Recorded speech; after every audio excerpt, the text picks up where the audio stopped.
Purbaya Yudi Sadewa sebagai Menteri Keuangan. Demi Allah saya bersumpah Demi Allah saya bersumpah bahwa saya akan setia kepada Undang-Undang Dasar Negara Republik Indonesia. Kejutan terjadi di reshuffle Menteri Kabinet Merah Putih, di mana Sri Mulyani, sang Menteri andalan, diganti oleh Purbaya Yudi. Purbaya sendiri bukan merupakan orang asing di pemerintah. Sepak terjangnya sudah sangat lama di pemerintahan. Nah, seperti janji Mimin kemarin, kali ini channel Satu Hari Satu Cerita akan membahas secara detail mengenai Purbaya Yudi dari latar belakang pendidikan dan napak tilas karirnya. Yuk, mari kita mulai. Part 1. Latar belakang dan pendidikan.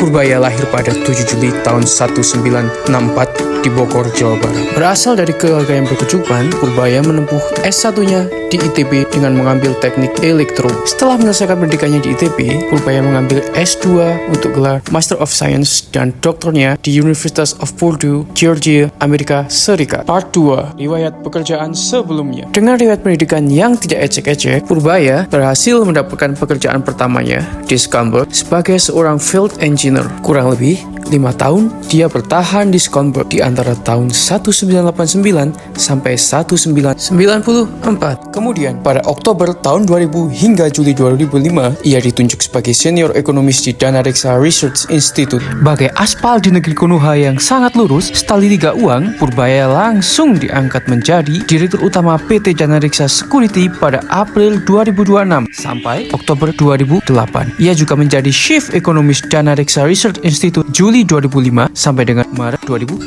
dan sebagai anggota Dewan Direksi PT Dana Reksa dari Maret 2013 hingga April 2015. Part 3. Karir di pemerintahan. Dengan karir yang sangat muncul di swasta, ia memutuskan untuk memulai karirnya di pemerintahan di Kementerian Koordinator Bidang Perekonomian. Ia menjadi staf khusus bidang ekonomi Menteri Koordinator Bidang Perekonomian dalam kurun waktu 4 tahun. Selain itu, dia juga menjadi Komite Ekonomi Nasional dari tahun 2010 sampai 2014, lembaga non-struktural yang diketuai oleh salah satu taipan Indonesia, yaitu Khairul Tanjung. Selanjutnya, pada Maret 2015, ia ditunjuk sebagai Deputi 3 Bidang Pengelola Isu Strategis Kantor Staf Kepresidenan Republik Indonesia oleh Kepala Staf Kepresidenan, yaitu Luhut Binsar Panjaitan. Hanya berselang setahun kemudian, tepatnya pada November 2015, Purbaya ditunjuk sebagai staf khusus bidang ekonomi Menteri Koordinator Bidang Politik, Hukum, dan Keamanan. Pada 2016, ia kembali ke Kementerian Koordinator Bidang Perekonomian. Ia menjadi Wakil Ketua Satgas Penanganan dan Penyelesaian Kasus atau yang lebih dikenal dengan Pokja